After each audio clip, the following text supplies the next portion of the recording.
ज्यों बोलावह त्यों बोलह स्वामी, कुदरत कवन हमारी। साध संग नानक जस गायो, जो प्रभ की अत प्यारी। साध संग नानक जस गायो, जो प्रभ की अत प्यारी। ਸਤਨਾਮ ਸ੍ਰੀ ਵਾਹਿਗੁਰੂ ਸਾਹਿਬ ਜੀਓ। ਬਾਬਾ ਆਇਆ ਤੀਰਥੈ, ਤੀਰਥ ਪੁਰਬ ਸਭੇ ਫਿਰ ਦੇਖੈ। ਪੁਰਬ ਧਰਮ ਬਹੁ ਕਰਮ ਕਰ ਭਾਉ, ਭਗਤ ਬਿਨ ਕਿਤੈ ਨ ਲੇਖੈ। ਭਾਉ ਨਾ ਬ੍ਰਹਮ ਲਿਖਿਆ ਚਾਰ ਵੇਦ, ਸਿਮਰਤ ਪੜ ਪੇਖੈ। ਢੂੰਡੀ ਸਗਲੀ ਪ੍ਰਿਥਵੀ, ਸਤਿਜੁਗ ਆਦਿ ਦੁਆਪਰ ਤ੍ਰੇਤੈ।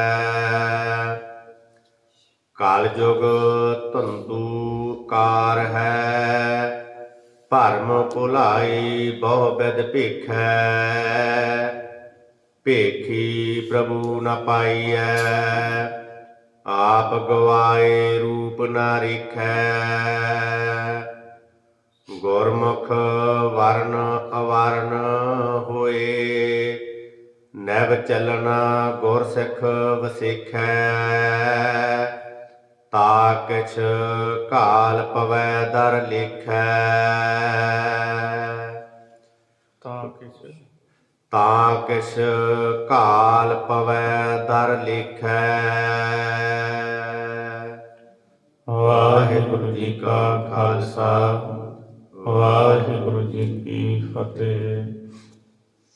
ਪਰਮ ਸਤਿਕਾਰਯੋਗ ਚਵਰ ਛਤਰ ਤਖਤ ਦੇ ਮਾਲਕ ਦਸਾਂ ਪਾਤਸ਼ਾਹੀਆਂ ਦੀ ਜੋਤ, ਧੰਨ ਸ੍ਰੀ ਗੁਰੂ ਗ੍ਰੰਥ ਸਾਹਿਬ ਸੱਚੇ ਪਾਤਸ਼ਾਹ ਜੀ ਦੀ ਪਵਿੱਤਰ ਹਜ਼ੂਰੀ ਦੇ ਅੰਦਰ ਹਾਜ਼ਰੀਆਂ ਭਰ ਰਹੀ ਸਤਿਗੁਰਾਂ ਦੀ ਸਾਜੀ ਨਿਵਾਜੀ ਗੁਰੂ ਰੂਪ ਗੁਰੂ ਖਾਲਸਾ ਸਾਧ ਸੰਗਤ ਜੀ, ਆਓ ਭਾਈ ਗੁਰਦਾਸ ਜੀ ਦੀਆਂ ਵਾਰਾਂ ਦੀ ਚੱਲ ਰਹੀ ਲੜੀਵਾਰ ਵਿਚਾਰ ਦੇ ਨਾਲ ਜੁੜੀਏ। ਭਾਈ ਗੁਰਦਾਸ ਜੀ ਧੰਨ ਸਤਿਗੁਰੂ ਗੁਰੂ ਨਾਨਕ ਸਾਹਿਬ ਸੱਚੇ ਪਾਤਸ਼ਾਹ ਜੀ ਹਜ਼ੂਰ ਨੇ ਪ੍ਰਕਾਸ਼ ਲੈ ਕਰਕੇ ਸਮੁੱਚੀ ਹੀ ਲੋਕਾਈ ਦਾ ਭਲਾ ਕੀਤਾ, ਪ੍ਰੇਮਾ ਭਗਤੀ ਦ੍ਰਿੜ ਕਰਵਾਈ। ਮਹਾਰਾਜ ਸੱਚੇ ਪਾਤਸ਼ਾਹ ਧਰਮ ਸਥਾਨਾਂ ਤੇ ਗਏ, ਤੀਰਥਾਂ ਤੇ ਗਏ। ਉੱਥੇ ਲੋਕਾਂ ਦੀ ਇਕੱਤਰਤਾ ਹੁੰਦੀ ਸੀ। ਗੁਰੂ ਬਾਬਾ ਜੀ ਉਹਨਾਂ ਨੂੰ ਪਖੰਡਾਂ ਤੋਂ ਹਟਾ ਕੇ ਪ੍ਰੇਮਾ ਭਗਤੀ ਦੇ ਵਿੱਚ ਲਾਉਂਦੇ ਸਨ। ਸੋ ਕੱਲ 24ਵੀਂ ਪੌੜੀ ਆਪ ਜੀ ਨੇ ਸਰਵਣ ਕੀਤੀ ਸੀ। ਬਾਬੇ ਭੇਖ ਬਣਾਇਆ ਉਦਾਸੀ ਕੀ ਰੀਤ ਚਲਾਈ, ਚੜਿਆ ਸੋਧਣ ਤਰਤ ਲੁਕਾਈ। ਆਓ ਇਸ ਤੋਂ ਅਗਲੀ ਪੌੜੀ ਜੋ ਹੈ ਪ੍ਰੇਮ ਭਾਵ ਸ਼ਰਧਾ ਦੇ ਸਹਿਤ ਹੋ ਕਰਕੇ ਸਰਵਣ ਕਰੀਏ ਜੀ। ਸਤਨਾਮ ਸ੍ਰੀ ਵਾਹਿਗੁਰੂ ਸਾਹਿਬ ਜੀ।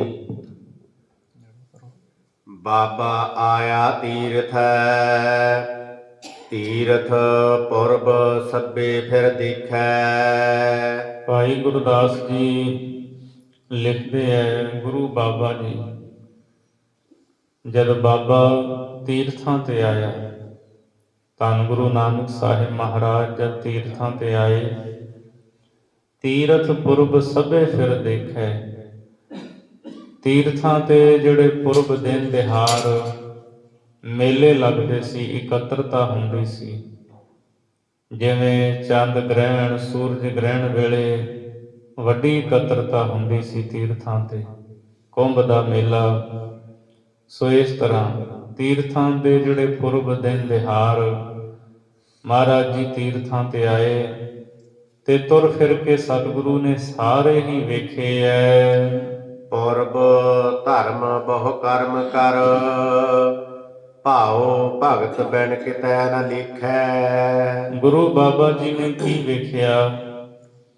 ਤੀਰਥਾਂ ਦੇ ਉੱਤੇ ਲੋਕਾਂ ਦੀ ਬਹੁਤ ਵੱਡੀ ਇਕੱਤਰਤਾ ਹੁੰਦੀ ਹੈ ਤੇ ਜਿਹੜੇ ਪੂਰਬਲੇ ਪਹਿਲਾਂ ਦੇ ਯੁੱਗਾਂ ਦੇ ਕਰਮ ਧਰਮ ਦੱਸੇ ਸਨ ਲੋਕ, ਉਹ ਕਰਦੇ ਸਨ। ਸਤਿਯੁਗ, ਤ੍ਰੇਤਾ, ਦੁਆਪਰ ਵਿੱਚ ਜਿਹੜੇ ਕਰਮ ਕਰਦੇ ਸੀ, ਮਹਾਰਾਜ ਨੇ ਵੇਖਿਆ ਪੁਰਬ ਧਰਮ ਬਹੁ ਕਰਮ ਕਰ। ਪਹਿਲਾਂ ਦੇ ਕਰਮ ਧਰਮ ਬਹੁਤ ਲੋਕ ਇਹਨਾਂ ਤੀਰਥਾਂ ਤੇ ਆ ਕੇ ਕਰਦੇ ਐ। ਭਾਉ ਭਗਤ ਬਿਨ ਕਿਤੈ ਨਾ ਲਿਖੈ। ਪਰ ਪ੍ਰੇਮਾ ਭਗਤੀ ਤੋਂ ਬਿਨਾਂ, ਨਾਮ ਜਪੇ ਤੋਂ ਬਿਨਾਂ ਇਹ ਕਿਸੇ ਵੀ ਲੇਖੇ ਵਿੱਚ ਨਹੀਂ ਹਨ, ਕਿਸੇ ਕੰਮ ਦੇ ਨਹੀਂ। ਸੱਚੇ ਪਾਤਸ਼ਾਹ ਨੇ ਵੇਖਿਆ ਪੂਰਬਲੇ ਕਰਮ ਧਰਮ ਤਾਂ ਕਰਦੇ ਐ, ਪਰ ਲੋਕ ਬੰਦਗੀ ਨਹੀਂ ਕਰਦੇ, ਪ੍ਰੇਮਾ ਭਗਤੀ ਨਹੀਂ ਕਰਦੇ, ਪਰਮੇਸ਼ਰ ਦਾ ਨਾਮ ਨਹੀਂ ਜਪਦੇ। ਇਸ ਲਈ ਇਹਨਾਂ ਦੇ ਕੀਤੇ ਇਹ ਸਾਰੇ ਹੀ ਕਰਮ ਵਿਅਰਥ ਹਨ। ਭਾਉ ਨ ਬ੍ਰਹਮ ਲਿਖਿਆ, ਚਾਰ ਵੇਦ ਸਿਮਰਤ ਪੜ ਪੇਖੈ। ਖਾਸ ਕਰਕੇ ਜਿਹੜੇ ਬ੍ਰਾਹਮਣ ਲੋਕ ਸੀ, ਜਿਹੜੇ ਆਪ ਵੇਦਾਂ ਨੂੰ ਪੜ੍ਹਦੇ ਤੇ ਵੇਦਾਂ ਨੂੰ ਪੜ੍ਹ ਕੇ ਹੋਰਾਂ ਦੇ ਤਾਈਂ ਸੁਣਾਉਂਦੇ ਸਨ, ਉਹ ਲੋਕ ਵੀ ਪ੍ਰੇਮਾ ਭਗਤੀ ਤੋਂ ਖਾਲੀ ਸਨ। ਉਹਨਾਂ ਦੇ ਅੰਦਰ ਵੀ ਪਰਮੇਸ਼ਰ ਦਾ ਪਿਆਰ ਨਹੀਂ ਸੀ। ਕਿਉਂ? ਭਾਉ ਨਾ ਬ੍ਰਹਮੈ ਲਿਖਿਆ। ਬ੍ਰਹਮਾ ਜੀ ਨੇ ਵੇਦਾਂ ਵਿੱਚ ਭਾਉ, ਭਗਤੀ, ਪ੍ਰੇਮ ਦੀ ਗੱਲ ਨਹੀਂ ਲਿਖੀ। ਤੇ ਜਿਹੜੇ ਬ੍ਰਾਹਮਣ ਲੋਕ ਇਹਨਾਂ ਵੇਦਾਂ ਨੂੰ ਪੜ੍ਹਨ ਵਾਲੇ ਸਨ, ਉਹ ਭਗਤੀ ਤੋਂ, ਪ੍ਰੇਮ ਤੋਂ ਖਾਲੀ ਸਨ। ਚਾਰ ਵੇਦ ਸਿਮਰਤ ਪੜ੍ਹ ਪੇਖੈ। ਉਹਨਾਂ ਨੇ ਚਾਰ ਵੇਦ ਸਮ੍ਰਿਤੀਆਂ ਪੜ੍ਹ ਕੇ ਚੰਗੀ ਤਰ੍ਹਾਂ ਵੇਖੇ, ਪੜਤਾਲੇ। ਤੇ ਮਹਾਰਾਜ ਗੁਰੂ ਨਾਨਕ ਸਾਹਿਬ ਨੇ ਵੀ ਤੀਰਥਾਂ ਤੇ ਜਾ ਕੇ ਵੇਖਿਆ ਇਹ ਜਿਹੜੇ ਬ੍ਰਾਹਮਣ ਲੋਕ ਨੇ, ਵੇਦਾਂ ਨੂੰ ਪੜ੍ਹਨ ਵਾਲੇ, ਇਹਨਾਂ ਦੇ ਅੰਦਰ ਪ੍ਰੇਮ ਨਹੀਂ ਹੈ। ਢੂੰਡੀ ਸਗਲੀ ਪ੍ਰਿਥਵੀ, ਸਤਿਯੁਗ ਆਦਿ ਦੁਆਪਰ ਤ੍ਰੇਤੈ। ਗੁਰੂ ਬਾਬਾ ਜੀ ਨੇ ਸਾਰੀ ਪ੍ਰਿਥਵੀ ਢੂੰਡੀ ਹੈ। ਢੂੰਡੀ ਦਾ ਅਰਥ ਹੁੰਦਾ ਲੱਭੀ ਖੋਜੀ। ਭਾਵ ਮਹਾਰਾਜ ਜੀ ਤੀਰਥਾਂ ਤੇ ਗਏ, ਕਦੇ ਕਿਸੇ ਤੀਰਥ ਤੇ, ਕਦੇ ਕਿਸੇ ਤੀਰਥ ਤੇ। ਲੋਕਾਂ ਦੀ ਵੱਡੀ ਭੀੜ ਹੁੰਦੀ ਸੀ। ਸੱਚੇ ਪਾਤਸ਼ਾਹ ਨੇ ਸਾਰਿਆਂ ਨੂੰ ਚੰਗੀ ਤਰ੍ਹਾਂ ਵੇਖਿਆ। ਮਹਾਰਾਜ ਨੇ ਲੋਕ ਕਰਮ ਕਰਦੇ ਵੇਖੇ, ਪ੍ਰੇਮਾ ਭਗਤੀ ਤੋਂ ਸਖਣੇ ਲੋਕ ਵੇਖੇ। ਸਤਿਯੁਗ, ਤ੍ਰੇਤੇ ਤੇ ਦੁਆਪਰ ਦੇ ਜਿਹੜੇ ਕਰਮ ਸੀ, ਜੋ ਉਦੋਂ ਕਰਦੇ ਸੀ ਲੋਕ, ਉਹੀ ਕੁਝ ਮਹਾਰਾਜ ਨੇ ਕਰਦੇ ਵੇਖੇ। ਤੋ ਸਾਰਿਆਂ ਦੀ ਸਤਿਗੁਰੂ ਨੇ ਚੰਗੀ ਤਰ੍ਹਾਂ ਪਰਖ ਕੀਤੀ ਹੈ, ਪੜਤਾਲ ਕੀਤੀ ਹੈ। ਮਹਾਰਾਜ ਨੇ ਘੋਖਿਆ, ਵਿਚਾਰਿਆ, ਅੱਖਾਂ ਦੇ ਨਾਲ ਦੇਖਿਆ। ਕਲਯੁਗ ਧੁੰਦੂਕਾਰ ਹੈ, ਭਰਮ ਭੁਲਾਈ ਬਹੁ ਵਿਧ ਭੀਖੈ। ਗੁਰੂ ਬਾਬਾ ਜੀ ਨੇ ਵੇਖਿਆ ਹੁਣ ਕਲਯੁਗ ਦੇ ਵਿੱਚ ਤਾਂ ਧੁੰਦੂਕਾਰ ਹੀ ਹੈ, ਧੁੰਦ ਹੀ ਧੁੰਦ, ਪੂਰਾ ਘੁੱਪ ਹਨੇਰਾ ਹੈ। ਕਿਤਿਓਂ ਵੀ ਕੋਈ ਨਾ ਗਿਆਨ ਦੀ ਗੱਲ ਸੁਣਨ ਨੂੰ ਮਿਲਦੀ ਹੈ, ਨਾ ਹੀ ਲੋਕ ਪ੍ਰੇਮਾ ਭਗਤੀ ਕਰਦੇ ਹੈ। ਕਲਯੁਗ ਦੇ ਵਿੱਚ ਤਾਂ ਹੁਣ ਹਨੇਰਾ ਹੀ ਹਨੇਰਾ ਹੈ। ਕਲਯੁਗ ਧੁੰਦੂਕਾਰ ਹੈ, ਭਰਮ ਭੁਲਾਈ ਬਹੁ ਵਿਧ ਭੇਖੈ। ਭੇਖਾਂ ਨੇ ਬਹੁਤ ਤਰ੍ਹਾਂ ਇਹ ਸ੍ਰਿਸ਼ਟੀ, ਇਹ ਲੁਕਾਈ ਭੁਲਾ ਦਿੱਤੀ। ਲੋਕ ਭੇਖਾਂ ਵਿੱਚ ਪਏ ਹੋਏ ਪਰਮੇਸ਼ਰ ਨੂੰ ਭੁੱਲ ਗਏ, ਭਰਮਾਂ ਵਿੱਚ ਪੈ ਗਏ। ਸੱਚੇ ਪਾਤਸ਼ਾਹ ਦੀ ਬਾਣੀ ਦਾ ਬਚਨ ਹੈ, ਵੇਸੀ ਸਹੁ ਨਾ ਪਾਈਐ, ਕਰ ਕਰ ਵੇਸ ਰਹੀ। ਮਹਾਰਾਜ ਜੀ ਕਹਿੰਦੇ ਕੱਲੇ ਲਿਬਾਸ ਦੇ ਨਾਲ, ਭੇਖ ਧਾਰਨ ਕਰਨ ਦੇ ਨਾਲ ਕੋਈ ਪਰਮੇਸ਼ਰ ਨੂੰ ਨਹੀਂ ਪਾ ਸਕਦਾ। ਕਰ ਕਰ ਵੇਸ ਰਹੀ। ਬਥੇਰੀ ਸ੍ਰਿਸ਼ਟੀ ਆਈ, ਬਥੇਰੇ ਲੋਕ ਆਏ, ਤਰ੍ਹਾਂ ਤਰ੍ਹਾਂ ਦੇ ਵੇਸ ਕਰ ਕਰਕੇ ਸੰਸਾਰ ਤੋਂ ਤੁਰ ਗਏ, ਪਰ ਉਹ ਪਰਮੇਸ਼ਰ ਨੂੰ ਨਾ ਪਾ ਸਕੇ। ਮਾਰੂ ਰਾਗ ਦੇ ਵਿੱਚ ਅਸੀਂ ਸਤਿਗੁਰੂ ਪਾਤਸ਼ਾਹ ਜੀ ਦਾ ਬਚਨ ਪੜ੍ਹਦੇ ਹਾਂ। ਮਹਾਰਾਜ ਉੱਥੇ ਵੀ ਜ਼ਿਕਰ ਕਰਦੇ ਹੈ। ਸੱਚੇ ਪਾਤਸ਼ਾਹ ਜੀ ਕਹਿੰਦੇ ਭੇਖਾਂ ਦੇ ਨਾਲ ਪਰਮਾਤਮਾ ਦੀ ਕਦੇ ਵੀ ਪ੍ਰਸੰਨਤਾ ਪ੍ਰਾਪਤ ਨਹੀਂ ਹੁੰਦੀ। ਅਕਲ ਕਲਾ ਨਹਿ ਪਾਈਐ ਪ੍ਰਭ ਅਲਖ ਅਲੇਖਨ, ਖਟ ਦਰਸ਼ਨ ਭ੍ਰਮਤੇ ਫਿਰਹਿ। ਮਹਾਰਾਜ ਜੀ ਕਹਿੰਦੇ ਜੇ ਬੰਦਾ ਕਵੇ ਮੈਂ ਆਪਣੀ ਅਕਲ ਦੇ ਨਾਲ, ਸਿਆਣਪ ਦੇ ਨਾਲ ਪਰਮੇਸ਼ਰ ਨੂੰ, ਅਲਖ ਨੂੰ ਪ੍ਰਾਪਤ ਕਰ ਲਵਾਂ, ਸਾਹਿਬ ਜੀ ਕਹਿੰਦੇ ਉਹ ਨਾ ਜਾਣ ਸਕਦਾ, ਨਾ ਪਾ ਸਕਦਾ ਹੈ। ਛੀ ਭੇਖਾਂ ਦੇ ਜਿਹੜੇ ਸਾਧੂ ਨੇ ਉਹ ਵੀ ਭਟਕਦੇ ਫਿਰਦੇ ਹੈ, ਤੇ ਪ੍ਰਮਾਤਮਾ ਇਹਨਾਂ ਭੇਖਾਂ ਕਰਕੇ ਪ੍ਰਸੰਨ ਨਹੀਂ ਹੁੰਦਾ, ਉਹ ਪ੍ਰੇਮਾ ਭਗਤੀ ਦੇ ਨਾਲ ਪ੍ਰਸੰਨ ਹੁੰਦਾ ਹੈ। ਸੋ ਇਸੇ ਤਰ੍ਹਾਂ ਖਟ ਦਰਸ਼ਨ ਭ੍ਰਮਤੇ ਫਿਰਹਿ, 6 ਦਰਸ਼ਨਾਂ ਦੇ ਲੋਕ ਵੀ ਭਟਕਦੇ ਫਿਰਦੇ ਹੈ, ਭੇਖ ਧਾਰੇ ਨੇ ਪ੍ਰੇਮਾ ਭਗਤੀ ਤੋਂ ਖਾਲੀ ਹਨ। ਅੱਗੇ ਜਾ ਕੇ ਸਤਿਗੁਰੂ ਫਰਮਾਉਂਦੇ ਹੈ, ਪਰਮਾਤਮਾ ਸੱਚੀ ਭਗਤੀ ਤੋਂ ਬਿਨਾਂ ਕਦੇ ਨਹੀਂ ਮਿਲਦਾ। ਭੇਖੀ ਪ੍ਰਭੂ ਨਾ ਪਾਈਐ ਬਿਨ ਸੱਚੀ ਸਿੱਖਣ, ਭੇਖੀ ਪ੍ਰਭੂ ਨਾ ਲੱਭਈ ਬਿਨ ਸੱਚੀ ਸਿੱਖਣ। ਗੁਰੂ ਦੀ ਸੱਚੀ ਸਿੱਖਿਆ ਤੋਂ ਬਿਨਾਂ ਕਦੇ ਵੀ ਪਰਮਾਤਮਾ ਨਹੀਂ ਮਿਲਦਾ ਹੈ। ਸੋ ਇਸ ਲਈ ਮਹਾਰਾਜ ਗੁਰੂ ਨਾਨਕ ਸਾਹਿਬ ਨੇ ਵੇਖਿਆ ਲੋਕ ਭੇਖਾਂ ਦੇ ਭਰਮਾਂ ਦੇ ਵਿੱਚ ਭੁੱਲੇ ਹੋਏ ਐ, ਕੋਈ ਪਰਮਾਤਮਾ ਨੂੰ ਚੇਤੇ ਨਹੀਂ ਕਰਦਾ। ਭੇਖੀ ਪ੍ਰਭੂ ਨ ਪਾਈਐ ਆਪ ਗਵਾਏ ਰੂਪ ਨ ਰੇਖੈ। ਭੇਖਾਂ ਦੇ ਨਾਲ ਪ੍ਰਭੂ ਨੂੰ ਨਹੀਂ ਪਾਇਆ ਜਾਂਦਾ। ਤੀਰਥਾਂ ਤੇ ਜਾ ਕੇ ਗੁਰੂ ਨਾਨਕ ਸਾਹਿਬ ਮਹਾਰਾਜ ਨੇ ਉਪਦੇਸ਼ ਦਿੱਤਾ, ਐ ਦੁਨੀਆ ਦੇ ਲੋਕੋ ਭੇਖੀ ਪ੍ਰਭੂ ਨਾ ਪਾਈਐ। ਜੇ ਤੁਸੀਂ ਕਹੋਗੇ ਕਿ ਭੇਖ ਧਾਰਨ ਦੇ ਨਾਲ ਅਸੀਂ ਪਰਮੇਸ਼ਰ ਨੂੰ ਪਾ ਲਈਏ, ਸਾਹਿਬ ਜੀ ਕਹਿੰਦੇ ਨਹੀਂ, ਭੇਖ ਦੇ ਨਾਲ ਤੁਸੀਂ ਕਦੇ ਪਰਮੇਸ਼ਰ ਨੂੰ ਨਹੀਂ ਪਾ ਸਕਦੇ। ਭੇਖੀ ਪ੍ਰਭੂ ਨਾ ਪਾਈਐ ਆਪ ਗਵਾਏ ਰੂਪ ਨਾ ਰੇਖੈ। ਤੇ ਜਿਹੜਾ ਆਪਾ ਭਾਵ ਨੂੰ ਗਵਾ ਲੈਂਦਾ ਹੈ, ਮੈਂ ਮੇਰੀ ਨੂੰ ਮੇਟ ਲੈਂਦਾ ਹੈ, ਉਸ ਨੂੰ ਫਿਰ ਕਿਸੇ ਚੱਕਰ ਚਿੰਨ੍ਹ ਦੀ ਲੋੜ ਨਹੀਂ ਰਹਿ ਜਾਂਦੀ, ਉਹਨੂੰ ਨਾ ਕਿਸੇ ਖਾਸ ਭੇਖ ਦੀ ਲੋੜ ਰਹਿ ਜਾਂਦੀ ਹੈ। ਜਿਹੜਾ ਆਪਾ ਭਾਵ ਮੇਟ ਲੈਂਦਾ ਹੈ, ਪਰਮਾਤਮਾ ਦੇ ਪਿਆਰ ਦੇ ਵਿੱਚ ਜਿਹੜਾ ਮਸਤ ਹੋ ਜਾਂਦਾ ਹੈ, ਉਹ ਫਿਰ ਭੇਖਾਂ ਤੋਂ ਉੱਪਰ ਉੱਠ ਜਾਂਦਾ ਹੈ। ਗੁਰਮੁਖ ਵਰਨ ਅਵਰਨ ਹੋਏ ਨਿਵ ਚੱਲਣਾ ਗੁਰ ਸਿੱਖ ਵਸਿੱਖੈ। ਗੁਰੂ ਨਾਨਕ ਸਾਹਿਬ ਮਹਾਰਾਜ ਜੀ ਨੇ ਦੁਨੀਆ ਦੇ ਲੋਕਾਂ ਨੂੰ ਸਮਝਾਇਆ, ਗੁਰਮੁਖ ਵਰਨ ਅਵਰਨ ਹੋਏ। ਭਾਈ ਗੁਰਦਾਸ ਜੀ ਕਹਿੰਦੇ ਨੇ ਗੁਰਮੁਖ ਜਿਹੜਾ ਨਾ, ਉਹ ਕਿਸੇ ਵੀ ਜਾਤ ਕੁਜਾਤ ਦਾ ਹੋਵੇ, ਭਾਵੇਂ ਉੱਚੀ ਜਾਤ ਦਾ ਭਾਵੇਂ ਨੀਵੀਂ ਜਾਤ ਦਾ, ਜਿਹੜੀਆਂ ਲੋਕਾਂ ਬਣਾਈਆਂ ਨੇ। ਗੁਰਮੁਖ ਜਿਹੜਾ ਹੈ ਉਹ ਨਿਉ ਕੇ ਚੱਲਦਾ ਹੈ, ਨਿਮਰਤਾ ਧਾਰ ਕੇ ਰੱਖਦਾ ਹੈ। ਇਹੀ ਗੁਰੂ ਕੇ ਸਿੱਖ ਦੀ ਵਿਸ਼ੇਸ਼ਤਾ ਹੈ, ਉਹਦੀ ਵਡਿਆਈ, ਉਹਦਾ ਵੱਡਪਣ ਹੈ। ਜਿਹੜਾ ਗੁਰਮੁਖ ਹੈ ਉਹ ਨਿਉ ਕੇ ਚੱਲਦਾ, ਨਿਮਰਤਾ ਰੱਖਦਾ ਹੈ। ਅਥਵਾ ਗੁਰਮੁਖ ਵਰਨ ਅਵਰਨ ਹੋਏ।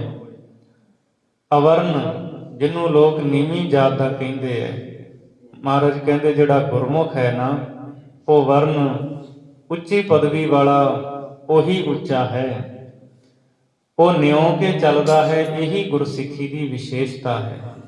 ਗੁਰਸਿੱਖੀ ਦੀ ਵਡਿਆਈ ਇਹ ਹੈ ਕਿ ਜਿਹੜਾ ਗੁਰਸਿੱਖੀ ਨੂੰ ਧਾਰਨ ਕਰ ਲੈਂਦਾ ਹੈ, ਸਿੱਖੀ ਦੇ ਅਸੂਲਾਂ ਨੂੰ ਧਾਰਨ ਕਰਦਾ ਹੈ, ਉਹ ਨਿਮਰਤਾ ਦੇ ਸਹਿਤ ਚੱਲਦਾ ਹੈ, ਉਹਦੀ ਇਹ ਵਿਸ਼ੇਸ਼ਤਾ ਹੁੰਦੀ ਹੈ। ਤਾ ਕਿਛ ਕਾਲ ਪਵੈ ਦਰ ਲਿਖੈ। ਤਾਂ ਹੀ ਪਰਮਾਤਮਾ ਦੇ ਦਰ ਤੇ ਉਹਦੀ ਕੀਤੀ ਹੋਈ ਘਾਲਣਾ ਕਮਾਈ ਲੇਖੇ ਵਿੱਚ ਪੈਂਦੀ ਹੈ। ਪਰਮਾਤਮਾ ਦੇ ਦਰ ਤੇ ਉਹਦੀ ਕੀਤੀ ਘਾਲ ਕਮਾਈ ਕਬੂਲ ਹੁੰਦੀ ਹੈ। ਭਾਈ ਗੁਰਦਾਸ ਨੇ ਇਸ ਪੌੜੀ ਵਿੱਚ ਸੱਚੇ ਪਾਤਸ਼ਾਹ ਜੀ ਦਾ ਤੀਰਥਾਂ ਤੇ ਜਾਣ ਦਾ ਜ਼ਿਕਰ ਕੀਤਾ ਹੈ। ਆਪ ਸਭ ਨੂੰ ਪਤਾ ਹੈ, ਗੁਰੂ ਨਾਨਕ ਦੇਵ ਸੱਚੇ ਪਾਤਸ਼ਾਹ ਮਹਾਰਾਜ ਜਦੋਂ ਹਰਿਦੁਆਰ ਪੁੱਜਦੇ ਹੈ, ਸੱਚੇ ਪਾਤਸ਼ਾਹ ਜੀ ਇੱਕ ਵੈਸਾਖ ਨੂੰ ਹੀ ਪੁੱਜਦੇ ਆ। ਉੱਥੇ ਹਰਿਦੁਆਰ ਲੋਕਾਂ ਦੀ ਭੀੜ ਇਕੱਠੀ ਹੁੰਦੀ ਹੈ। ਪਾਂਡੇ ਲੋਕ ਚੜ੍ਹਦੇ ਨੂੰ ਪਾਣੀ ਦਿੰਦੇ ਹੈ, ਸੂਰਜ ਨੂੰ ਪਾਣੀ ਦਿੰਦੇ ਹੈ। ਸੱਚੇ ਪਾਤਸ਼ਾਹ ਜੀ ਗੰਗਾ ਨਦੀ ਵਿੱਚ ਪ੍ਰਵੇਸ਼ ਹੋ ਕੇ ਲਹਿੰਦੇ ਨੂੰ ਪਾਣੀ ਦੇਣ ਲੱਗ ਪੈਂਦੇ ਹੈ, ਪਾਣੀ ਲਹਿੰਦੇ ਨੂੰ ਉਛਾਲਦੇ ਹੈ। ਇਹ ਵੇਖ ਕੇ ਲੋਕਾਂ ਦੀ ਭੀੜ ਇਕੱਠੀ ਹੋ ਜਾਂਦੀ ਹੈ। ਫਿਰ ਪਾਂਡੇ ਲੋਕਾਂ ਦੇ ਨਾਲ ਗੱਲਬਾਤ ਹੁੰਦੀ ਹੈ। ਉਹ ਮਹਾਰਾਜ ਨੂੰ ਪੁੱਛਦੇ ਆ ਵੀ ਤੁਸੀਂ ਇਹ ਇੱਥੇ ਕੀ ਇਸ ਤਰ੍ਹਾਂ ਕਰਦੇ ਹੋ, ਲਹਿੰਦੇ ਨੂੰ ਕਦੇ ਕਿਸੇ ਪਾਣੀ ਨਹੀਂ ਦਿੱਤਾ। ਸੱਚੇ ਪਾਤਸ਼ਾਹ ਨੇ ਪੁੱਛਿਆ ਵੀ ਤੁਸੀਂ ਚੜ੍ਹਦੇ ਨੂੰ ਪਾਣੀ ਕਿਹਨੂੰ ਦਿੰਦੇ ਹੋ? ਕਹਿੰਦੇ ਅਸੀਂ ਪਿਤਰਾਂ ਨੂੰ ਪਾਣੀ ਦਿੰਦੇ ਹਾਂ। ਸੂਰਜ ਤੋਂ ਵੀ ਅੱਗੇ ਹੈ। ਸੱਚੇ ਪਾਤਸ਼ਾਹ ਕਹਿੰਦੇ ਮੈਂ ਆਪਣੀ ਫਸਲ ਨੂੰ ਪਾਣੀ ਦਿੰਦਾ ਹਾਂ, ਤਲਵੰਡੀ ਹੈ। ਹੱਸ ਪਏ, ਕਹਿੰਦੇ ਲਓ ਇੱਥੋਂ ਪਾਣੀ ਚਲੇ ਜਾਏਗਾ ਇੰਨੀ ਦੂਰ 400 ਮੀਲ। ਮਹਾਰਾਜ ਕਹਿੰਦੇ ਤੁਹਾਡਾ ਕਰੋੜਾਂ ਮੀਲ ਤਾਂ ਚਲੇ ਜਾਏਗਾ ਤੇ ਮੇਰਾ ਇੱਧਰ ਨੂੰ ਨਹੀਂ ਰਿੜਦਾ ਜਾਵੇਗਾ। ਗੱਲ ਉਹਨਾਂ ਨੂੰ ਸਤਿਗੁਰੂ ਨੇ ਸਮਝਾਉਣੀ ਸੀ। ਸੱਚੇ ਪਾਤਸ਼ਾਹ ਨੇ ਸਮਝਾਇਆ, ਭਾਈ ਇਹ ਪਾਣੀ ਪਿਤਰਾਂ ਤੱਕ ਨਹੀਂ ਪੁੱਜਦਾ, ਸੂਰਜ ਤੱਕ ਨਹੀਂ ਪੁੱਜਦਾ। ਜਿਉਂਦੇ ਮਾਂ-ਬਾਪ ਦੀ ਸੇਵਾ ਕਰੋ, ਪਰਮਾਤਮਾ ਦੇ ਦਰ ਤੇ ਉਹ ਸੇਵਾ ਕਬੂਲ ਹੁੰਦੀ ਹੈ। ਅਸੀਂ ਬਾਣੀ ਦੇ ਬਚਨ ਵੀ ਪੜ੍ਹਦੇ ਹਾਂ, ਜੀਵਤ ਪਿਤਰ ਨਾ ਮਾਨੈ ਕੋ, ਮੂਏ ਸਿਰਾਧ ਕਰਾਹੀ, ਪਿਤਰ ਭੀ ਬਪਰੇ ਕਹੁ ਕਿਉ ਪਾਵਹਿ, ਕਊਆ ਕੂਕਰ ਖਾਹੀ।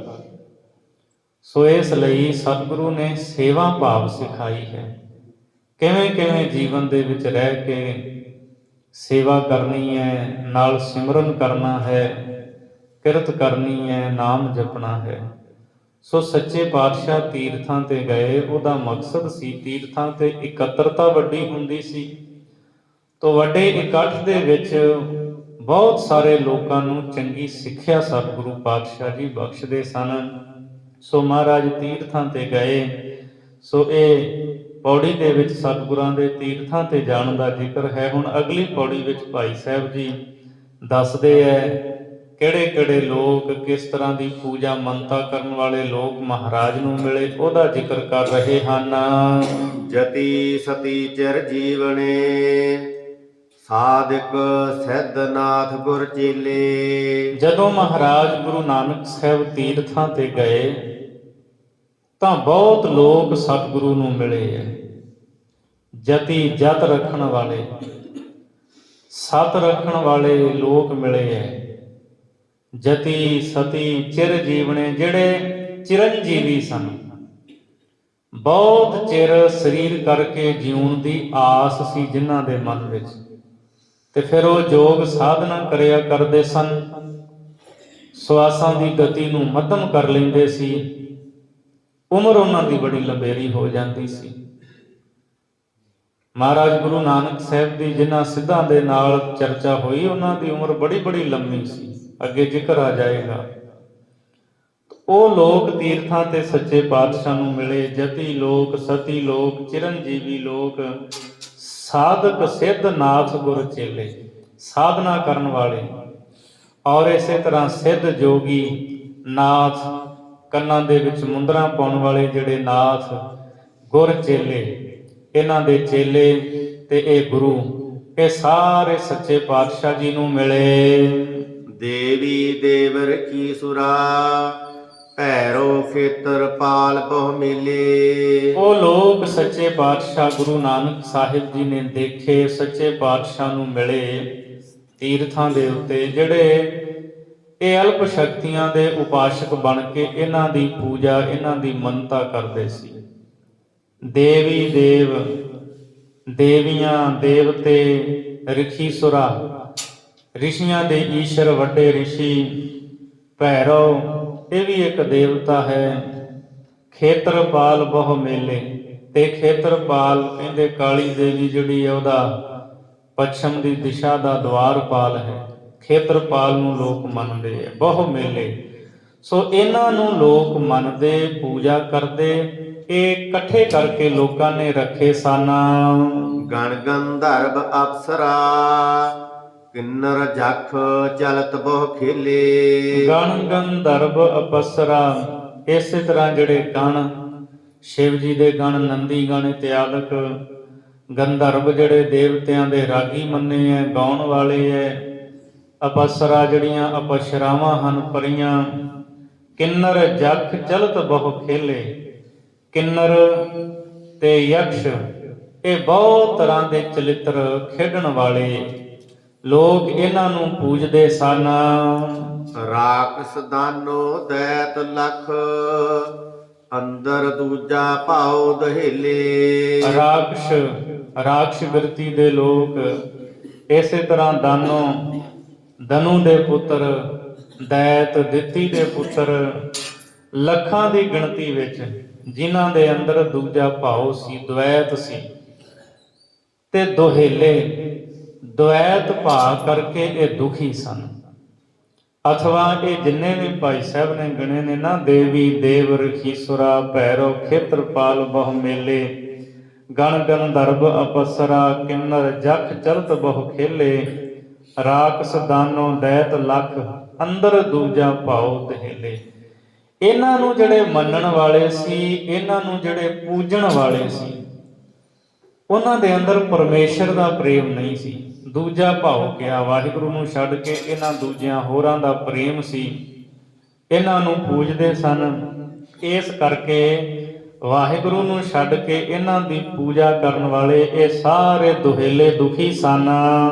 ਹਉਮੈ ਅੰਦਰ ਸਭ ਕੋ, ਡੁੱਬੇ ਗੁਰੂ ਸਣੇ ਬਹੁ ਚੇਲੇ। ਗੁਰੂ ਨਾਨਕ ਸਾਹਿਬ ਨੇ ਵੇਖਿਆ ਵੀ ਇਹ ਸਾਰੇ ਹੀ ਹਉਮੈ ਦੇ ਵਿੱਚ ਹਨ, ਇਹ ਹੰਕਾਰ ਦੇ ਵਿੱਚ ਹਨ।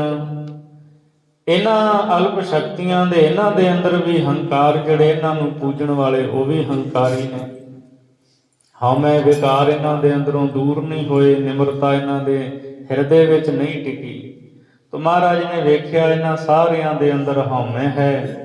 ਡੁੱਬੇ ਗੁਰੂ ਸਣੇ ਬਹੁ ਚੇਲੇ, ਤੇ ਜਿਹੜੇ ਇਹ ਗੁਰੂ ਸੀ ਨਾ, ਇਹ ਆਪਣੇ ਚੇਲਿਆਂ ਦੇ ਸਮੇਤ ਹੀ ਡੁੱਬ ਰਹੇ, ਡੁੱਬ ਗਏ ਸੰਸਾਰ ਸਾਗਰ ਵਿੱਚ। ਆਪ ਵੀ ਉਹ ਜਿਹੜੇ ਗੁਰੂ ਕਹਾਉਂਦੇ ਸਨ, ਅੱਗੇ ਬਹੁਤੇ ਚੇਲੇ ਬਣਾਏ ਸੀ, ਚੇਲੇ ਰੱਖੇ ਸੀ, ਉਹ ਗੁਰੂ ਆਪ ਵੀ ਡੁੱਬੇ ਤੇ ਉਹਨਾਂ ਦੇ ਚੇਲੇ ਵੀ ਡੁੱਬ ਗਏ। ਗੁਰਮੁਖ ਕੋਏ ਨ ਦਿਸਈ, ਢੂੰਡੇ ਤੀਰਥ ਜਾਤਰੀ ਮੇਲੇ। ਗੁਰਮੁਖ ਕੋਏ ਨਾ ਦਿਸਈ, ਸੱਚੇ ਪਾਤਸ਼ਾਹ ਨੇ ਤੀਰਥਾਂ ਤੇ ਜਾ ਕੇ ਵੇਖਿਆ, ਪਰ ਕੋਈ ਗੁਰਮੁਖ ਨਹੀਂ ਨਜ਼ਰ ਆਇਆ ਮਹਾਰਾਜ ਨੂੰ, ਕਿ ਕੋਈ ਗੁਰਮੁਖ ਮਿਲੇ। ਤੀਰਥਾਂ ਦੇ ਮੇਲਿਆਂ ਤੇ ਜਿਹੜੇ ਯਾਤਰੀ ਲੋਕ ਆਏ ਸੀ, ਉਹਨਾਂ ਦੇ ਵਿੱਚੋਂ ਵੀ ਸੱਚੇ ਪਾਤਸ਼ਾਹ ਨੇ ਲੱਭਿਆ, ਪਰ ਕੋਈ ਗੁਰਮੁਖ ਨਾ ਮਿਲਿਆ ਸੱਚੇ ਪਾਤਸ਼ਾਹ ਨੂੰ। ਜਦੋਂ ਮਹਾਰਾਜ ਜੀ ਦੀ ਸਿੱਧਾਂ ਦੇ ਨਾਲ ਗੋਸ਼ਟੀ ਹੁੰਦੀ ਹੈ ਨਾ, ਅਸੀਂ ਸਿੱਧ ਬਾਣੀ ਪੜ੍ਹਦੇ ਹਾਂ, ਤੇ ਸੱਚੇ ਪਾਤਸ਼ਾਹ ਨੂੰ ਉਹ ਪੁੱਛਦੇ ਹੈ, ਕਿਸ ਕਾਰਨ ਗ੍ਰਹਿ ਤਜਿਓ ਉਦਾਸੀ, ਕਿਸ ਕਾਰਨ ਇਹੋ ਭੇਖ ਨਿਵਾਸੀ, ਕਿਸ ਵਖਰ ਕੇ ਤੁਮ ਵਣਜਾਰੇ, ਕਿਉਂ ਕਰ ਸਾਥ ਲੰਘਾਵੋ ਪਾਰੇ। ਮਹਾਰਾਜ ਨੂੰ ਕਹਿੰਦੇ, ਘਰ ਕਿਉਂ ਛੱਡਿਆ ਹੈ, ਇਹ ਉਦਾਸੀ ਲਿਬਾਸ ਕਿਉਂ ਧਾਰਿਆ ਹੈ, ਉਦਾਸੀ ਕਿਉਂ ਬਣੇ ਹੋ, ਕਿਸ ਵਖਰ ਕੇ ਤੁਮ ਵਣਜਾਰੇ, ਕਿਸ ਸੌਦੇ ਦਾ ਵਪਾਰ ਕਰਨ ਵਾਲੇ ਤੁਸੀਂ ਵਪਾਰੀ ਹੋ। ਜਿਹੜੇ ਤੁਹਾਡੇ ਸਾਥੀ ਨੇ, ਕਿਵੇਂ ਉਹਨਾਂ ਨੂੰ ਸੰਸਾਰ ਤੋਂ ਪਾਰ ਕਰੋਗੇ, ਕੋਈ ਤਾਂ ਗੱਲ ਦੱਸੋ। ਤਾਂ ਸਾਹਿਬ ਨੇ ਕਿਹਾ ਸੀ, ਗੁਰਮੁਖ ਖੋਜਤ ਭਏ ਉਦਾਸੀ, ਦਰਸ਼ਨ ਕੈ ਤਾਈ ਭੇਖ ਨਿਵਾਸੀ, ਸਾਚ ਵਖਰ ਕੇ ਹਮ ਵਣਜਾਰੇ, ਨਾਨਕ ਗੁਰਮੁਖ ਉਤਰਸ ਪਾਰੇ। ਸਿੱਧਾ ਨੂੰ ਸਾਹਿਬ ਨੇ ਕਿਹਾ, ਮੈਂ ਗੁਰਮੁਖ ਨੂੰ ਲੱਭ ਰਿਹਾ ਹਾਂ, ਤਾਂ ਉਦਾਸੀ ਬਣਿਆ ਹਾਂ। ਉਦਾਸੀ ਬਿਰਤੀ ਧਾਰਨ ਕੀਤੀ ਹੈ, ਮਾਇਆ ਤੋਂ ਉਪਰਾਮ ਸੰਸਾਰ ਦੇ ਪਦਾਰਥਾਂ ਦੀ ਕੋਈ ਪਕੜ ਨਹੀਂ, ਗੁਰਮੁਖ ਨੂੰ ਲੱਭਦਾ ਫਿਰਦਾ ਹਾਂ। ਦਰਸ਼ਨ ਕੈ ਤਾਈ ਭੇਖ ਨਿਵਾਸੀ, ਪਰਮੇਸ਼ਰ ਦੇ ਦਰਸ਼ਨਾਂ ਨੂੰ, ਉਹਦੇ ਦਰਸ਼ਨਾਂ ਦੇ ਵਾਸਤੇ ਮਹਾਰਾਜ ਕਹਿੰਦੇ ਇਹ ਭੇਖ ਦੇ ਵਿੱਚ ਵਾਸ ਕੀਤਾ ਹੈ। ਅਸੀਂ ਪ੍ਰਮਾਤਮਾ ਦੇ ਸੱਚੇ ਨਾਮ ਦੇ ਵਪਾਰੀ ਹਾਂ, ਨਾਮ ਦਾ ਵਣਜ ਕਰਨ ਵਾਲੇ ਹਾਂ। ਤੇ ਜਿਹੜੇ ਸਾਹਿਬ ਜੀ ਕਹਿੰਦੇ ਗੁਰਮੁਖ ਬਣ ਜਾਂਦੇ ਆ ਨਾਮ ਜਪ ਕੇ, ਨਾਨਕ ਗੁਰਮੁਖ ਉਤਰਸ ਪਾਰੇ, ਉਹ ਸੰਸਾਰ ਤੋਂ ਪਾਰ ਹੋ ਜਾਂਦੇ ਹੈ। ਪਾਤਸ਼ਾਹ ਨੇ ਵੇਖਿਆ ਕਿ ਕੋਈ ਗੁਰਮੁਖ ਨਜ਼ਰ ਨਹੀਂ ਆਉਂਦਾ ਦੁਨੀਆ ਵਿੱਚ। ਸੋ ਇੱਥੇ ਭਾਈ ਗੁਰਦਾਸ ਜੀ ਬਚਨ ਕਰਦੇ ਆ, ਗੁਰਮੁਖ ਕੋਏ ਨਾ ਦਿਸਈ, ਢੂੰਡੇ ਤੀਰਥ ਜਾਤਰੀ ਮੇਲੇ। ਤੀਰਥਾਂ ਦੇ ਮੇਲਿਆਂ ਤੇ ਜਾ ਕੇ ਯਾਤਰੀਆਂ ਨੂੰ ਵੀ ਢੂੰਡਿਆ, ਲੱਭਿਆ ਵੀ ਇਹਨਾਂ ਦੇ ਵਿੱਚੋਂ ਕੋਈ ਗੁਰਮੁਖ ਮਿਲ ਜਾਏ, ਪਰ ਕੋਈ ਗੁਰਮੁਖ ਨਾ ਦਿਸਿਆ। ਡਿੱਠੇ ਹਿੰਦੂ ਤੁਰਕ ਸਭ, ਪੀਰ ਪੈਗੰਬਰ ਕੌਮ ਕਤੇਲੇ। ਮਹਾਰਾਜ ਜੀ ਨੇ ਇਹਨਾਂ ਤੀਰਥਾਂ ਤੇ, ਧਰਮ ਸਥਾਨਾਂ ਤੇ, ਹੋਰ ਇਸਲਾਮ ਦੇ ਜਿਹੜੇ ਧਰਮ ਸਥਾਨ, ਉਹਨਾਂ ਤੇ ਵੀ ਜਾ ਕੇ ਵੇਖਿਆ। ਹਿੰਦੂ ਵੀ ਵੇਖੇ, ਤੁਰਕ ਵੀ ਵੇਖੇ, ਮੁਸਲਮਾਨ ਵੀ ਵੇਖੇ, ਪੀਰ ਪੈਗੰਬਰ ਉਹ ਵੀ ਮਿਲੇ, ਉਹਨਾਂ ਦੇ ਨਾਲ ਵੀ ਵਿਚਾਰ ਚਰਚਾ ਹੋਈ। ਕੌਮ ਕਤੇਲੇ, ਤੋ ਇਹ ਜਿਹੜੇ ਪੀਰ ਪੈਗੰਬਰ, ਇਹਨਾਂ ਦੀਆਂ ਅਗਾਂਹ ਕਈ ਕੌਮਾਂ, ਉਹਨਾਂ ਦੇ ਲੋਕ ਵੀ ਸੱਚੇ ਪਾਤਸ਼ਾਹ ਨੂੰ ਮਿਲੇ, ਉਹਨਾਂ ਨਾਲ ਵੀ ਗੱਲਬਾਤ ਹੋਈ। ਅਥਵਾ ਕੌਮ ਕਤੇਲੇ ਤੋਂ ਭਾਵ ਵਿਦਵਾਨ ਸੱਜਣ ਇਹ ਵੀ ਲੈਂਦੇ ਆ ਕਾਤਲ ਕੌਮਾਂ, ਜਿਹੜੀਆਂ ਆਪਣੇ ਮਤ ਦਾ ਪ੍ਰਚਾਰ ਤਲਵਾਰ ਦੇ ਜ਼ੋਰ ਨਾਲ ਕਰਦੀਆਂ ਨੇ। ਲੋਕਾਂ ਨੂੰ ਡਰਾਵੇ ਦਿਓ, ਮਾਰੋ, ਉਹਨਾਂ ਨੂੰ ਖਤਮ ਕਰ ਦਿਓ, ਆਪਣੇ ਮਤ ਦਾ ਪ੍ਰਚਾਰ ਕਰੋ। ਐਸੀਆਂ ਜਿਹੜੀਆਂ ਕਾਤਲ ਕੌਮਾਂ, ਉਹਨਾਂ ਦੇ ਲੋਕ ਵੀ ਸੱਚੇ ਪਾਤਸ਼ਾਹ ਜੀ ਨੂੰ ਮਿਲੇ। ਮਹਾਰਾਜ ਨੇ ਸਾਰੇ ਵੇਖੇ ਐ। ਅੰਧੇ ਖੂਹੇ ਠੇਲੇ। ਗੁਰੂ ਬਾਬਾ ਜੀ ਨੇ ਵੇਖਿਆ ਵੀ ਜਿਹੜੀ ਪ੍ਰਜਾ ਹੈ ਨਾ, ਇਹ ਗਿਆਨ ਤੋਂ ਵੀ ਹੋਣੀ ਅੰਨੀ ਹੋਈ ਹੈ। ਤੇ ਜਿਹੜੇ ਅੰਨੇ ਲੋਕ ਨੇ ਨਾ, ਆਗੂ ਬਣੇ ਹੋਏ, ਉਹਨਾਂ ਦੇ ਅੰਦਰ ਕੋਈ ਗਿਆਨ ਨਹੀਂ, ਕੋਈ ਸੂਝ ਬੂਝ ਨਹੀਂ, ਹੈਨ ਉਹ ਵੀ ਅਗਿਆਨੀ, ਪਰ ਲੋਕਾਂ ਨੂੰ ਕਹਿੰਦੇ ਐ ਵੀ ਅਸੀਂ ਧਰਮੀ ਬੰਦੇ ਆ, ਤੁਹਾਡੇ ਜੀਵਨ ਦਾ ਬੇੜਾ ਅਸੀਂ ਬੰਨੇ ਲਾਵਾਂਗੇ। ਸੋ ਇਸ ਤਰ੍ਹਾਂ ਅੰਧੇ ਖੂਹੇ ਠੇਲੇ, ਜਿਹੜੇ ਅੰਨੇ ਸੀ ਨਾ ਲੋਕ, ਅੰਨਿਆਂ ਨੂੰ ਅੰਨੇ ਹੀ ਖੂਹ ਦੇ ਵਿੱਚ ਧੱਕਾ ਦੇ ਰਹੇ ਸਨ। ਮਹਾਰਾਜ ਨੇ ਵੇਖਿਆ ਅੰਨੇ ਜਿਹੜੇ ਐ ਉਹ ਅੰਨਿਆਂ ਨੂੰ ਖੂਹ ਵਿੱਚ ਧੱਕਾ ਦੇ ਕੇ ਸੁੱਟ ਰਹੇ ਐ। ਉਹ ਆਗੂ ਆਪ ਵੀ ਖੂਹ ਦੇ ਵਿੱਚ ਡਿੱਗਦੇ ਪਏ ਨੇ, ਤੇ ਆਪਣੀ ਜਿਹੜੀ ਉਹਨਾਂ ਦੀ ਉਮਤ ਹੈ, ਜਿਹੜੇ ਉਹਨਾਂ ਦੇ ਚੇਲੇ ਨੇ, ਉਹਨਾਂ ਨੂੰ ਵੀ ਖੂਹ ਵਿੱਚ ਡਿੱਗ ਰਹੇ ਹਨ। ਸਤਿਗੁਰ ਨਾਨਕ ਪ੍ਰਗਟਿਆ, ਮਿਟੀ ਧੁੰਦ ਜਗ ਚਾਨਣ ਹੋਆ।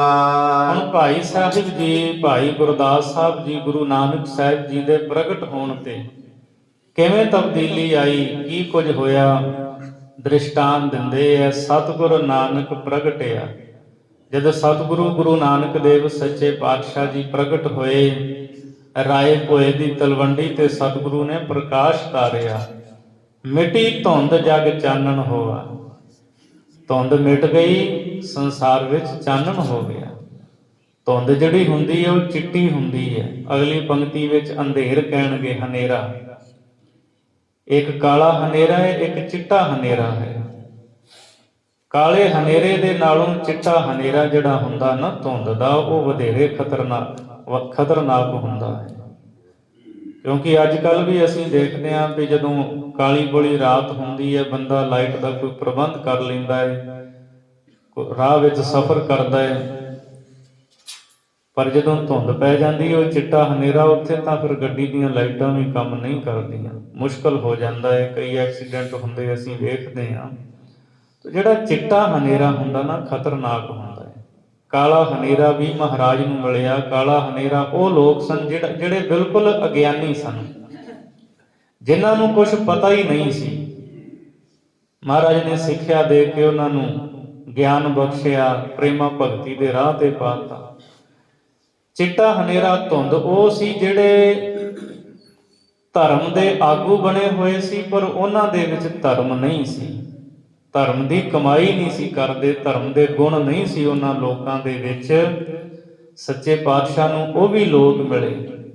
ਉਹ ਚਿੱਟੀ ਧੁੰਦ ਸੀ, ਉਹ ਲੋਕਾਂ ਨੂੰ ਪਖੰਡਾਂ ਦੇ ਵਿੱਚ, ਕਰਮ ਕਾਂਡਾਂ ਦੇ ਵਿੱਚ ਪਾਉਂਦੇ ਸਨ, ਵਾਹਿਗੁਰੂ ਦੀ ਪ੍ਰੇਮਾ ਭਗਤੀ ਦ੍ਰਿੜ ਨਹੀਂ ਸੀ ਕਰਵਾਉਂਦੇ। ਜਦ ਗੁਰੂ ਨਾਨਕ ਸਾਹਿਬ ਸੱਚੇ ਪਾਤਸ਼ਾਹ ਜੀ ਪ੍ਰਗਟ ਹੋਏ, ਫਿਰ ਧੁੰਦ ਮਿਟ ਗਈ ਤੇ ਸੰਸਾਰ ਦੇ ਵਿੱਚ ਚਾਨਣ ਹੋ ਗਿਆ। ਜੋ ਕਰ ਸੂਰਜ ਨਿਕਲਿਆ, ਤਾਰੇ ਛਪੇ ਅੰਧੇਰ ਪਲੋਆ। ਤਾਰੇ ਛਪ ਅੰਧੇਰ ਪਲੋਆ। ਭਾਈ ਗੁਰਦਾਸ ਸਾਹਿਬ ਜੀ ਕਹਿੰਦੇ ਜਿਵੇਂ ਸੂਰਜ ਨਿਕਲਦਾ ਹੈ ਨਾ, ਤਾਰੇ ਛਪ ਜਾਂਦੇ ਹੈ, ਜਿਹੜਾ ਹਨੇਰਾ ਹੁੰਦਾ ਹੈ ਉਹ ਪਲੋਆ ਦੂਰ ਹੋ ਜਾਂਦਾ ਹੈ। ਇਸੇ ਤਰ੍ਹਾਂ ਜਦ ਗੁਰੂ ਨਾਨਕ ਦੇਵ ਸੱਚੇ ਪਾਤਸ਼ਾਹ ਜੀ ਪ੍ਰਗਟ ਹੋਏ, ਅਗਿਆਨਤਾ ਦਾ ਹਨੇਰਾ ਜਿਹੜਾ ਸੀ ਉਹ ਦੂਰ ਹੋ ਗਿਆ। ਮਹਾਰਾਜ ਜਦ ਪ੍ਰਗਟ ਹੋਏ ਹੈ, ਪਖੰਡਾਂ ਦੀ ਧੁੰਦ ਜਿਹੜੀ ਹੈ ਉਹ ਖਤਮ ਹੋ ਗਈ। ਸਿੰਘ ਬੁੱਕੇ ਮਿਰਗਾਵਲੀ, ਭੰਨੀ ਜਾਏ ਨਾ ਧੀਰ ਧਰੋਆ। ਗੁਰੂ ਨਾਨਕ ਸਾਹਿਬ ਸੱਚੇ ਪਾਤਸ਼ਾਹ ਜੀ ਦੀ ਗਰਜ ਕੈਸੀ ਸੀ। ਸਿੰਘ ਬੁੱਕੇ ਮਿਰਗਾਵਲੀ, ਜਿਵੇਂ ਸ਼ੇਰ ਜੰਗਲ ਦੇ ਵਿੱਚ ਗਰਜਦਾ ਹੈ, ਬੁੱਕਦਾ ਹੈ ਜਦੋਂ। ਮਿਰਗਾਵਲੀ, ਮਿਰਗਾਂ ਦੀ, ਹਰਨਾਂ ਦੀ ਜਿਹੜੀ ਪੰਗਤੀ ਹੁੰਦੀ ਹੈ, ਹਰਨਾਂ ਦੀ ਡਾਰ ਹੁੰਦੀ ਹੈ, ਭੰਨੀ ਜਾਏ ਉਹ ਦੌੜ ਜਾਂਦੀ ਹੈ, ਨਾ ਧੀਰ ਧਰੋਆ। ਸਿੰਘ ਗਰਜਨਾਂ ਦੇ ਸਾਹਮਣੇ, ਸ਼ੇਰ ਦੀ ਗਰਜ ਦੇ ਸਾਹਮਣੇ ਹਰਨਾਂ ਦੀ ਡਾਰ ਟਿਕਦੀ ਨਹੀਂ, ਧੀਰਜ ਨਹੀਂ ਧਾਰਦੀ, ਉਹ ਦੌੜ ਜਾਂਦੀ ਹੈ, ਤੇਜ ਦੌੜਦੀ ਹੈ। ਸੱਚੇ ਪਾਤਸ਼ਾਹ ਗੁਰੂ ਨਾਨਕ ਸਾਹਿਬ ਮਹਾਰਾਜ ਜੀ ਨੇ ਜਦ ਸਿੰਘ ਗਰਜਨਾ ਪ੍ਰਗਟ ਕੀਤੀ ਹੈ, ਜਦ ਸਤਿਗੁਰੂ ਨੇ ਸ਼ਬਦ ਦਾ ਨਗਾਰਾ ਵਜਾਇਆ, ਥਾਂ ਥਾਂ ਤੇ ਜਾ ਕੇ ਮਹਾਰਾਜ ਨੇ ਜਦ ਸ਼ਬਦ ਦੇ ਨਾਲ ਸਿੱਧਾਂ ਦੀ ਮੰਡਲੀ ਨੂੰ ਜਿੱਤਿਆ, ਵੱਖ-ਵੱਖ ਮਤਾਂ ਮਤਾਂਤਰਾਂ ਦੇ ਲੋਕਾਂ ਦੇ ਨਾਲ ਮਹਾਰਾਜ ਨੇ ਵਿਚਾਰ ਕੀਤੀ, ਮਹਾਰਾਜ ਨੇ ਦਿਗ ਵਿਜੈ ਕਰ ਲਈ। ਤੇ ਇਸ ਤਰ੍ਹਾਂ ਗੁਰੂ ਨਾਨਕ ਸਾਹਿਬ ਸੱਚੇ ਪਾਤਸ਼ਾਹ ਜਿਵੇਂ ਸਿੰਘ ਗਰਜਨਾ ਹੁੰਦੀ ਹੈ, ਭਾਈ ਗੁਰਦਾਸ ਸਾਹਿਬ ਜੀ ਕਹਿੰਦੇ ਸਤਿਗੁਰੂ ਗੁਰੂ ਨਾਨਕ ਸਾਹਿਬ ਗਰਜੇ ਉਪਦੇਸ਼ ਦਿੱਤਾ। ਜਿਹੜੇ ਪਖੰਡੀ ਲੋਕ ਸੀ ਨਾ, ਉਹ ਹਰਨਾਂ ਦੀ ਡਾਰ ਦੀ ਨਿਆਈ ਸੀ। ਪਖੰਡੀ ਲੋਕ ਟਿਕ ਨਾ ਸਕੇ ਸਤਿਗੁਰੂ ਦੀ ਗਰਜਨਾ ਦੇ ਸਾਹਮਣੇ, ਸ਼ਬਦ ਦੇ ਸਾਹਮਣੇ ਟਿਕ ਨਾ ਸਕੇ, ਨਾ ਧੀਰ ਧਰੋਆ। ਉਹਨਾਂ ਧੀਰਜ ਹੀ ਨਹੀਂ ਧਾਰਿਆ, ਸਾਹਮਣੇ ਖੜਨ ਦਾ ਹੌਸਲਾ ਹੀ ਨਹੀਂ ਕੀਤਾ। ਜਿੱਥੇ ਬਾਬਾ ਪੈਰ ਧਰ, ਪੂਜਾ ਆਸਣ ਥਾਪਣ ਸੋਆ। ਜਿੱਥੇ ਗੁਰੂ ਬਾਬਾ ਜੀ ਨੇ ਆਪਣਾ ਪੈਰ ਧਰਿਆ, ਭਾਵ ਮੁਬਾਰਕ ਚਰਨ ਪਾਏ, ਪੂਜਾ ਆਸਣ ਥਾਪਣ ਸੋਆ, ਉਹ ਪੂਜਾ ਦੇ ਅਸਥਾਨ ਸਥਾਪਿਤ ਹੋ ਗਏ। ਸਤ ਸੰਗਤ ਦੀ ਗੱਦੀ ਉੱਥੇ ਚੱਲ ਪਈ, ਸਤ ਸੰਗਤ ਦੀਆਂ ਰੌਣਕਾਂ ਲੱਗ ਗਈਆਂ, ਸੰਗਤਾਂ ਜੁੜਦੀਆਂ, ਨਾਮ ਜਪਦੀਆਂ, ਸੋਆ ਉਹ ਅਸਥਾਨ ਸੋਭਾ ਵਾਲੇ ਬਣ ਗਏ। ਜਿੱਥੇ ਜਾਏ ਵਾਹੇ ਮੇਰਾ ਸਤਿਗੁਰੂ, ਸੋ ਥਾਨ ਸੁਹਾਵਾ ਰਾਮ ਰਾਜੇ। ਗੁਰ ਸਿੱਖੀ ਸੋ ਥਾਨ ਭਾਲਿਆ, ਲੈ ਧੂਰ ਮੁਖ ਲਾਵਾਂ। ਜਿੱਥੇ ਵੀ ਗੁਰੂ ਸਾਹਿਬ ਨੇ ਮੁਬਾਰਕ ਚਰਨ ਪਾਏ, ਉਹ ਅਸਥਾਨ ਪੂਜਨੀਕ ਬਣ ਗਏ। ਉਹਨਾਂ ਅਸਥਾਨਾਂ ਦੀ ਭਾਲ ਕਰਕੇ ਗੁਰੂ ਕੇ ਪਿਆਰੇ ਸਿੱਖ ਉਹਨਾਂ ਅਸਥਾਨਾਂ ਦੀ ਚਰਨ ਧੂੜ ਮਸਤਕ ਤੇ ਲਾਉਂਦੇ, ਆਪਣੇ ਆਪ ਨੂੰ ਵਡਭਾਗੀ ਜਾਣਦੇ ਹੈ। ਸੋ ਜਿੱਥੇ ਜਿੱਥੇ ਗੁਰੂ ਬਾਬਾ ਜੀ ਨੇ ਚਰਨ ਪਾਏ, ਉਹ ਅਸਥਾਨ ਕਾਇਮ ਹੋ ਗਏ, ਉਹਨਾਂ ਅਸਥਾਨਾਂ ਦੀ ਸ਼ੋਭਾ ਹੋਈ। ਉੱਥੇ ਬੈਠ ਕੇ ਸੰਗਤਾਂ ਜੁੜਦੀਆਂ, ਨਾਮ ਜਪਦੀਆਂ, ਐਸੀਆਂ ਰੌਣਕਾਂ ਲੱਗ ਗਈਆਂ। ਸਿੱਧਾਸਣ ਸਭ ਜਗਤ ਦੇ, ਨਾਨਕ ਆਦ ਮਤੇ ਜੇ ਕੋਆ। ਸਿੱਧਾਸਣ ਸਭ ਜਗਤ ਦੇ, ਸਿੱਧ ਆਸਣ ਪਾਠ ਵੀ ਆਉਂਦਾ ਹੈ, ਸਿੱਧ ਆਸਣ ਸਭ ਜਗਤ ਦੇ। ਸੋ ਜਗਤ ਦੇ ਜਿੰਨੇ ਵੀ ਸਿੱਧਾਂ ਦੇ ਆਸਣ ਸੀ, ਅਸਥਾਨ ਸੀ, ਜਿੱਥੇ ਸਿੱਧ ਟਿਕਦੇ ਸੀ, ਬੈਠਦੇ ਸੀ, ਉਹ ਆਪਣੇ ਮਤ ਦਾ ਪ੍ਰਚਾਰ ਕਰਦੇ ਸੀ। ਨਾਨਕ ਆਦ ਮਤੇ ਜੇ ਕੋਆ, ਨਾਨਕ ਆਦ ਮਤੇ ਜੇ ਕੋਆ, ਨਾਨਕ ਮਤਾ, ਇਹਦੇ ਤੋਂ ਇਤਿਆਦਕ ਹੋਰ ਕਈ ਜਿਹੜੇ ਸਿੱਧਾਂ ਦੇ ਅਸਥਾਨ ਸੀ। ਮਹਾਰਾਜ ਉੱਥੇ ਗਏ, ਸਿੱਧਾਂ ਦੇ ਨਾਲ ਚਰਚਾ ਹੋਈ। ਤੁਹਾਡੇ ਵਿੱਚੋਂ ਕਈ ਗੁਰਮੁਖਾਂ ਨੇ ਦਰਸ਼ਨ ਕੀਤੇ ਹੋਣਗੇ ਗੁਰਦੁਆਰਾ ਨਾਨਕ ਮਤਾ ਸਾਹਿਬ। ਅੱਜ ਕੱਲ੍ਹ ਇਹ ਉੱਤਰਾਖੰਡ ਸਟੇਟ ਦੇ ਵਿੱਚ ਪੈ ਜਾਂਦਾ ਹੈ, ਪਹਿਲਾਂ ਯੂਪੀ ਵਿੱਚ ਪੈਂਦਾ ਸੀ। ਕਈ ਸਾਲ ਪਹਿਲਾਂ ਯੂਪੀ ਵਿੱਚੋਂ ਕੁਝ ਜ਼ਿਲ੍ਹੇ ਵੱਖਰੇ ਕਰਕੇ ਇੱਕ ਵੱਖਰੀ ਸਟੇਟ ਬਣਾ ਦਿੱਤੀ ਗਈ, ਉੱਤਰਾਖੰਡ। ਊਧਮ ਸਿੰਘ ਨਗਰ ਜਿਹੜਾ ਇਹ ਜ਼ਿਲ੍ਹਾ ਹੈ, ਦਾਸ ਨੇ ਦਰਸ਼ਨ ਕੀਤੇ ਕਈ ਵਾਰ। ਸਤਿਗੁਰੂ ਗੁਰੂ ਨਾਨਕ ਸਾਹਿਬ ਜੀ ਦਾ ਪਵਿੱਤਰ ਅਸਥਾਨ ਹੈ। ਇਹਦਾ ਪਹਿਲਾ ਨਾਂ ਸੀ ਗੋਰਖ ਮਤਾ, ਸਿੱਧਾਂ ਦਾ ਇਹ ਕੇਂਦਰ ਸੀ। ਗੋਰਖ ਤੋਂ ਇਤਿਆਦਕ ਕਈ ਸਿੱਧ ਜਿਹੜੇ ਉਹ ਇਸ ਅਸਥਾਨ ਤੇ ਟਿਕਦੇ ਸਨ, ਉਹ ਆਪਣੇ ਮਤ ਦਾ ਪ੍ਰਚਾਰ ਕਰਦੇ ਸੀ। ਗੁਰੂ ਨਾਨਕ ਸਾਹਿਬ ਸੱਚੇ ਪਾਤਸ਼ਾਹ ਜਦ ਇੱਥੇ ਗਏ ਹੈ, ਤਵਾਰੀਖ ਕਹਿੰਦੀ ਹੈ ਔਰ ਉਸ ਅਸਥਾਨ ਦਾ ਇਤਿਹਾਸ ਵੀ ਦੱਸਦਾ ਹੈ। ਮਹਾਰਾਜ ਇੱਕ ਪਿੱਪਲ ਦੇ ਹੇਠਾਂ ਜਦ ਬਿਰਾਜੇ ਹੈ, ਸੁੱਕਾ ਹੋਇਆ ਪਿੱਪਲ ਸੀ, ਕਰੂੰਬਲਾਂ ਨਿਕਲ ਆਈਆਂ, ਉਹ ਹਰਿਆ ਭਰਿਆ ਹੋ ਗਿਆ। ਸਿੱਧਾਂ ਨੇ ਉਡਾਉਣ ਦਾ ਯਤਨ ਵੀ ਕੀਤਾ, ਪਰ ਸਤਿਗੁਰੂ ਨੇ ਆਪਣੇ ਮੁਬਾਰਕ ਹਸਤ ਕਮਲ ਦੇ ਨਾਲ ਉਹਨੂੰ ਰੱਖ ਲਿਆ। ਅੱਜ ਵੀ ਜਦ ਤੁਸੀਂ ਦਰਸ਼ਨ ਕਰਨ ਜਾਓ, ਉਹ ਪਿੱਪਲ ਦਾ ਦਰਖਤ ਹੈ ਜਿਹਦੇ ਹੇਠਾਂ ਗੁਰੂ ਨਾਨਕ ਸਾਹਿਬ ਸੱਚੇ ਪਾਤਸ਼ਾਹ ਜੀ ਬਿਰਾਜੇ ਸੀ। ਸਿੱਧਾਂ ਦੇ ਨਾਲ ਵਿਚਾਰ ਚਰਚਾ ਸੱਚੇ ਪਾਤਸ਼ਾਹ ਜੀ ਦੀ ਹੋਈ।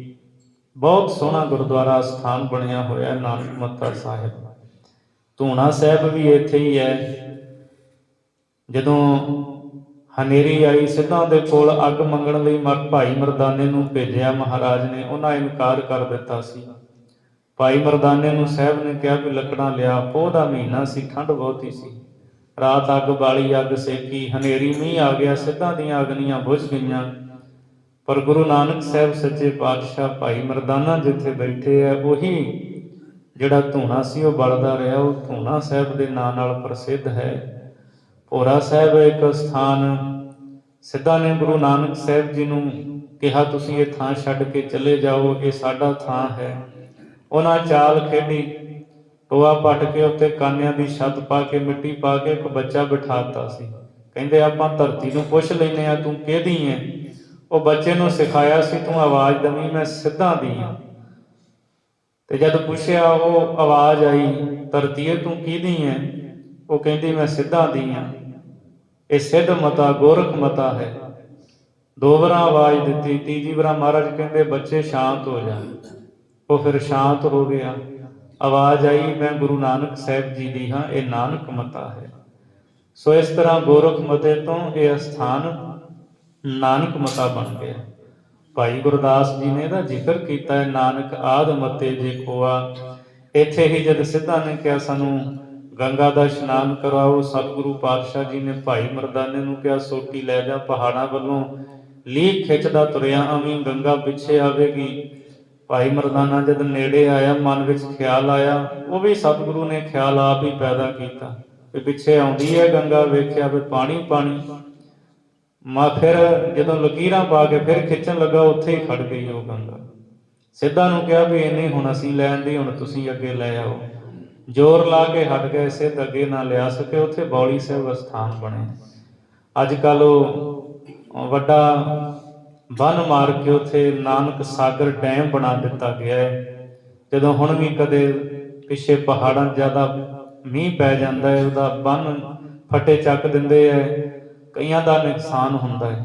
ਲੇਵਾ ਨਦੀ ਜਿਹੜੀ ਹੈ ਉਹ ਕੋਲ ਦੀ ਗੁਜ਼ਰਦੀ ਹੈ, ਲੰਘਦੀ ਹੈ।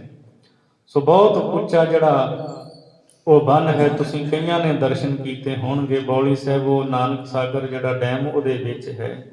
ਸੋ ਇਹ ਇਤਿਹਾਸਕ ਉੱਥੇ ਅਸਥਾਨ ਨੇ। ਉਹ ਖੂਹ ਵੀ ਹੈ ਜਿਸ ਖੂਹ ਦੇ ਕੋਲ ਗੁਰੂ ਨਾਨਕ ਸਾਹਿਬ ਸੱਚੇ ਪਾਤਸ਼ਾਹ ਬੈਠੇ ਸੀ, ਔਰ ਮਹਾਰਾਜ ਨੇ ਸਿੱਧਾਂ ਨੂੰ ਉਸੇ ਖੂਹ ਦੇ ਵਿੱਚੋਂ ਦੁੱਧ ਕੱਢ ਕੇ ਛਕਾਇਆ ਸੀ।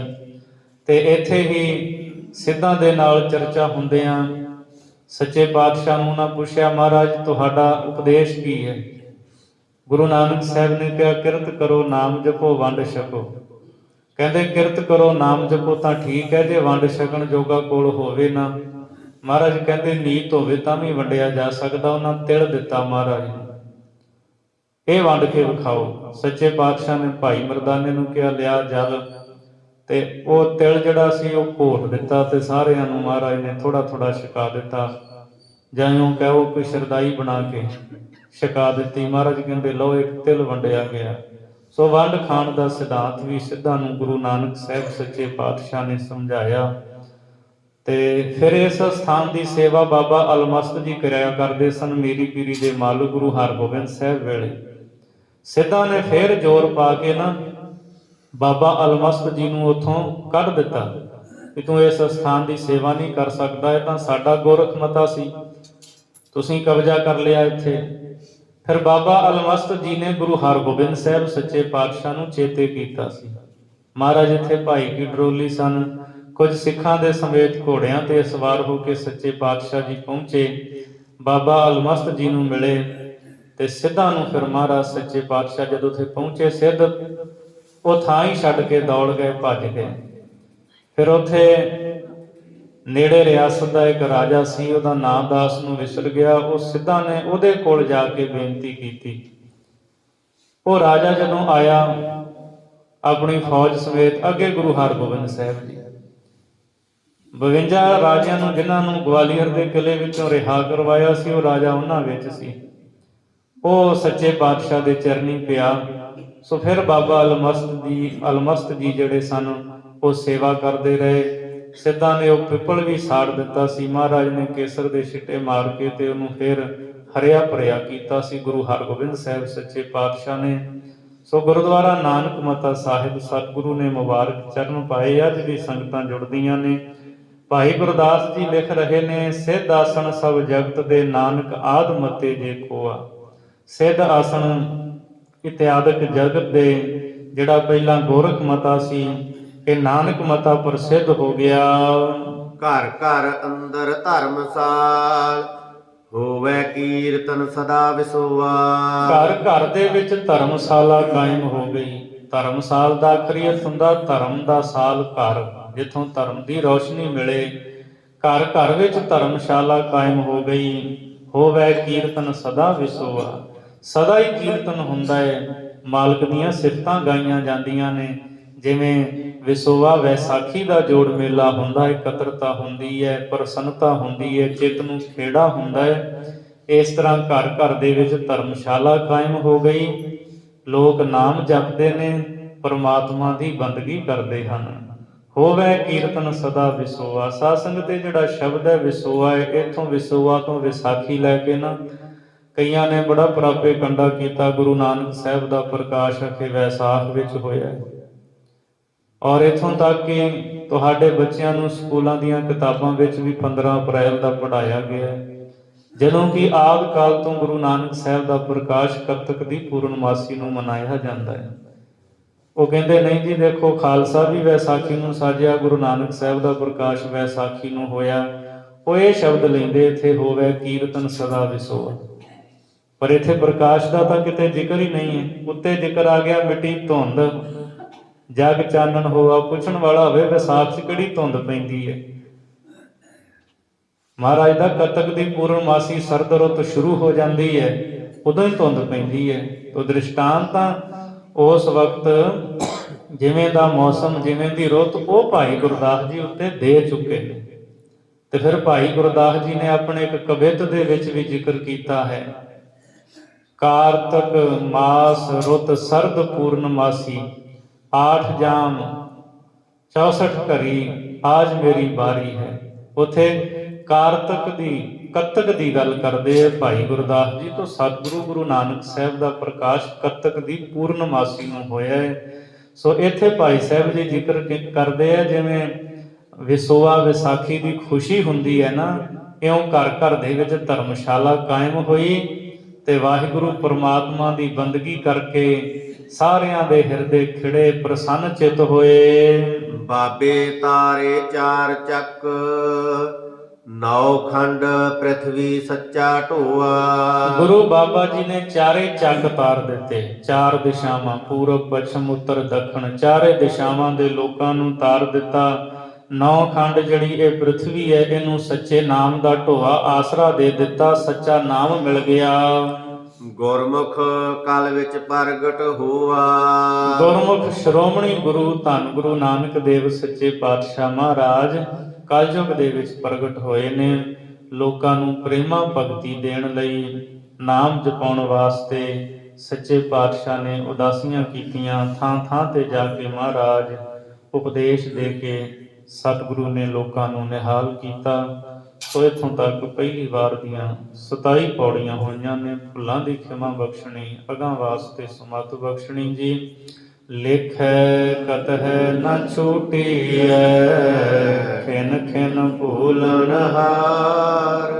ਬਖਸ਼ਨ ਹਾਰ ਬਖਸ਼ ਲੈ, ਨਾਨਕ ਪਾਰ ਉਤਾਰ। ਬਾਬੇ ਤਾਰੇ 4 ਚੱਕ, 9 ਖੰਡ ਪ੍ਰਿਥਵੀ ਸੱਚਾ ਢੋਆ। ਗੁਰਮੁਖ ਕਲ ਵਿੱਚ ਪ੍ਰਗਟ ਹੋਆ। ਵਾਹਿਗੁਰੂ ਜੀ ਕਾ ਖਾਲਸਾ, ਵਾਹਿਗੁਰੂ ਜੀ ਕੀ ਫਤਿਹ।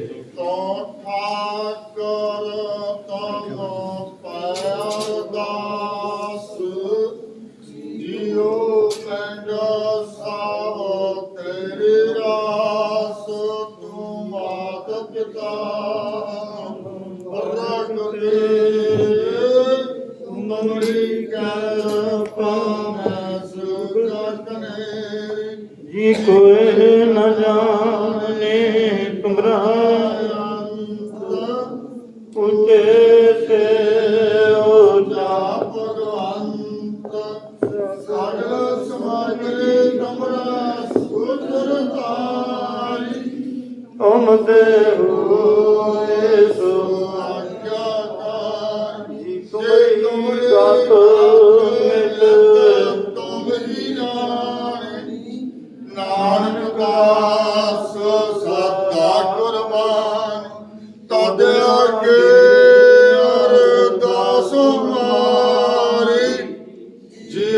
ਪਿੰਡ ਸਾਵ ਕੇ